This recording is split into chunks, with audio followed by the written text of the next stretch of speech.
Are you ready to get offended? Are you ready to get triggered by bad economics? Sir, yes sir, is what I hear you say. Well, that's good because you've come to the right channel. My name is Petar and welcome to my economics channel where I love discussing the topic, but most importantly, I love to make something fun and interesting to learn. And in today's episode, I'm going to be continuing a tradition which I've been doing for a few months now, and that is debunking another of Economics Explained videos. In this video, he tries to debunk supply and demand and talks about a zero minimum wage and how that would supposedly be helpful for the economy. And I'm here to dismantle the video and show why he's wrong. So without further ado, let's get into it. If demand increases, prices increase. If demand falls, prices fall, and vice versa with supply. It can also be the fact that demand can increase, but supply can increase at the same time, and you might get very little change in prices. Demand could indeed increase, and this could cause more competitors to enter the scene, or simply existing businesses to start selling the product that is suddenly in vogue, and this could drive down prices. The same is true of supply as well. It all depends on how supply and demand interact, and what kind of market we're talking. Some markets are hard to get into and others are easy enough. This will influence how goods and services are supplied to us. The price you pay for groceries, that new iPhone, or hey, even the price your employer pays you to do your job, all have a lot less to do with supply and demand than you might expect. This departure from perfect economic assumptions can also tell us a lot about what to actually expect during times of economic turbulence, and properly being able to predict how an economy works in reality. Many things can disrupt the traditional model, of course, and supply and demand is a simplification. Of course, you have monopolists which can control the prices they charge, but they still do this through controlling the supply of their goods and or services. But just because monopolists can exist, and whether or not this is a natural monopoly, like let's say a power company, or if it's a monopoly created by government regulation, the existence of either of these is not reason to chuck out supply and demand. So what is going on here? How are prices decided if not through supply and demand? Well, that is a very big claim. Let's see if he can back this up. Spoiler alert, he can't. How could all of this be used to make better policies and business decisions? And how does this all make the case for a $0 minimum wage? I'm very much willing to bet that it doesn't. There are a number of recent studies that have found that modest increases in the minimum wage don't increase unemployment in certain regions and or cities. This implies there's some sort of slack in the market and that many employers can actually afford to pay higher wages, but they choose not to do so due to various reasons. One of the reasons could be that there's simply not enough competition between firms. So if we do raise the minimum wage, this does indeed increase the costs of businesses who have to now pay this higher minimum wage to their workers. But given the very little disemployment effects we have seen from these studies, it implies that the owners were earning profits they probably didn't deserve. Given these findings, how could any of this possibly point to a case where we would want a $0 minimum wage? To show why, consider a farmer's market in an area that only grows beets. At this market, there might be 100 farm stalls and an unlimited amount of prospective buyers. If all of these buyers is a rational consumer and has perfect access to information, they are automatically going to go to the store that has the lowest prices. The perfect market analysis is only used for analysis in a simplified model.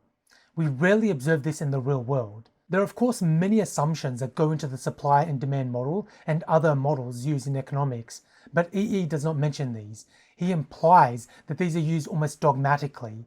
If people had perfect access to information, they would only pay the lowest prices since every product is identical. But this assumes that every business is the same and has the same costs. What if there is a market where only one big player can dominate? We might imagine something like Uber and Lyft, where both businesses are losing money. It's possible that in this market only one company can exist and therefore can make money by being able to charge higher prices, much like a monopoly would. It's entirely possible that ride-sharing can only exist and make money as a natural monopoly, similar to the example I gave of the power company earlier. As the battle rages between Uber and Lyft, we'll find out how that plays out. However, their mere existence does not invalidate the supply and demand model and does not violate many of the assumptions that go into the supply and demand model. Knowing this, the other farmers' stalls are all going to undercut those prices in an attempt to sell some of their beets. Well, maybe. Or maybe they can't afford to and simply go out of business. Eventually, it'll get to a point where all of these farmers lower their prices to a point where they are no longer turning a profit on the beets that they sell. Yeah, but this assumes that sellers can indeed do this, and that there is literally no difference between the sellers. Some will be good, some will be bad, some will be mediocre.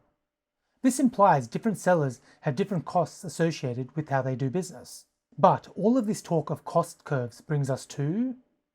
Well, with our assumptions that all actors in this market are rational, Rationality has nothing to do with the cost curves. Rationality deals with how people make decisions and how much information they take in before making decisions.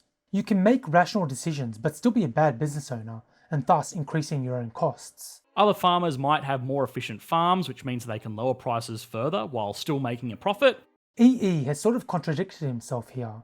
He mentioned businesses have different cost curves, which also means some businesses can have lower prices in identical items by virtue of the fact that they're more efficient or some other advantage. That's the point of having different cost curves, and that's the point of being able to sell at different prices, or being forced to sell at a different price to your competition. Take something like a smartphone. If a company was to charge $5,000 for their new phone, chances are not many people would buy it.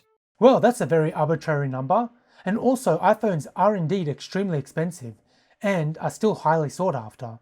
You can buy graphics cards for a few $100s or ones that run into the many thousands of dollars. The same is true of CPUs. Prices are not chosen randomly, and just choosing a randomly high price for your example is disingenuous, and in fact it does not prove your point you're trying to make. If the world went into a recession, causing a huge spike in unemployment and a rapid drop in consumer confidence, I'm just saying hypothetically, the logical economists would expect that prices would drop right alongside with it. But that doesn't always really happen. This is not true at all. It depends on what happens to supply. If supply lines are impacted, then this can raise prices if demand stays roughly the same. It seems that supply chains all over the world have indeed been impacted, but there is also the fact that government stimulus is giving people money in order to help maintain their nominal spending, to help maintain spending similar to what it was previous to the crisis. Also, expecting prices to go down in a crisis and implying this is a good thing is an outrageous premise. The labour market is one of the largest operating markets in the entire world, but it's one that we don't normally think of as a market because, well, people don't love the idea that they are selling hours in their day for money. People consider opportunity costs, and they compare what they're receiving at work to alternatives. For example, there can be unemployment effects if welfare is too generous because people consider what they're getting paid by the government now compared to what they would receive at work. And if work doesn't pay enough, well, they don't apply for the jobs. This is a very clear-cut example of a market failure. The demand for labour shrinks and the supply of available labour rises. If this were a gallon of petrol or a beet, we wouldn't think twice about the price falling. But due to arbitrary rigidities involved in employing people, the price stays stubbornly high. People don't want to see their wages go down, and it's all about loss aversion. And the idea is that we fear the downside more than we appreciate the upside. However, downward wage rigidity, try saying that 3 times, does not disprove supply and demand. These rigidities are not quote-unquote arbitrary. Now, one solution is just to let people out of work claim welfare, but this is of course less than ideal. Welfare won't maintain the quality of life that most employees normally come to expect, causing a drop in living standards and consumer demand, all while being very expensive for the government, while also not actually producing anything for the economy. So, all of this sounds correct, until you actually give it some thought and think about the counterfactual. What would happen if the government didn't pay unemployment insurance? What would that then cost the economy? It does indeed cost the government and the economy when people become unemployed because of a downturn and then they claim benefits. But what would the costs be absent these benefits? There's a reason that it's a near universal fact that government expenses go up during a downturn. And of course, these payments from the government are not meant to produce anything new. This is an outrageous and disingenuous claim. These payments are not designed to.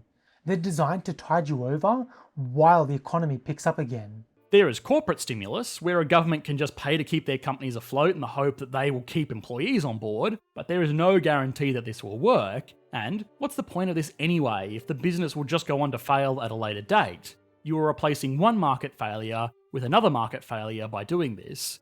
Another baseless, outrageous claim. Yes, some businesses will fail, but the idea is that most businesses will survive the downturn, and as business and indeed sentiment picks up again and demand returns, spending and incomes can start rising once more. This is in part how the money the government is spending will be paid back. It will come back from the growth that will occur once things start picking back up. The idea is that this growth would not occur absent the government stimulus. You may have heard the argument that if the minimum wage was dropped to $0, there would be no unemployment because employers could pay people whatever they are worth, and hence it's worthwhile to just have lots and lots of people around, even if they are only to fetch coffee at 20 cents an hour. This is absolutely outrageous. What on earth makes this claim true? Certainly nothing provided by EE so far. And spoiler alert, no supporting evidence is forthcoming. There is such a thing as an efficiency wage and the substitution effect. So what are those? Well, think about them this way. The substitution effect says that if prices change and things are sufficiently similar, we will simply substitute away from something that becomes expensive into something that's cheaper in comparison. And so if apples and oranges are substitutes and the price of apples goes up, well, then we simply substitute into oranges. And the same is true of your time. If the minimum wage goes to $0 or a few dollars and this is all you can get paid, well, then what's the point of going to work? You're more likely to value your leisure more highly and substitute into leisure. You're not going to bother turning up to work for a few dollars an hour. You'll simply substitute into something else. You might indeed choose to volunteer your time somewhere. However, this is for a very specific reason. The reason you're volunteering is to get something out of it.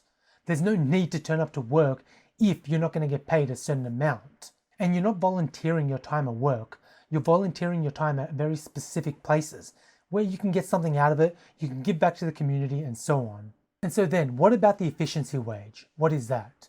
Well, the idea is that in some jobs, it's actually quite difficult for your boss to monitor how much work you're doing, or indeed how hard you're working. And so the idea is that if your boss comes to you and asks you to work harder or work longer hours or what have you, you can simply turn around and say, nah, it's all good, don't need to. And the reason for that is that you can get an identical job or a similar enough job down the street for the same wage. There's no point in you putting additional effort into your job just because your boss asks you to, because there are many jobs that pay similar amount where you can go over and you can continue working the way you are now. And because your boss does not want to lose you as an employee, what he does is he actually pays you above the market rate, the efficiency wage. The idea then is that you have something to lose. And so then if he pays you above the market rate and he asks you to work a bit harder, you might actually be inclined to do so. Because if you don't, you're going to lose your job and you're not actually going to be able to get that wage somewhere else. Because the other jobs are paying at the market rate. And that is why it's called an efficiency wage, because sometimes paying above the market rate can indeed be very efficient for the business. So EE claims that this $0 minimum wage needs to be combined with a UBI. However, that effectively just means the government is now paying the wages of the employee, and businesses then wouldn't necessarily have to consider their own costs, potentially making them less efficient over the long run. So whilst the minimum wage might be $0 and you might be getting paid a few dollars an hour to work at the business, what the UBI does is that supplements your income, so you're effectively getting paid the wage you would be normally absent the $0 minimum wage. However, now it's just getting paid by the government. And the government can only get the money to pay for UBI from either taxes or some other source of revenue, which can only ultimately come from production in the private sector.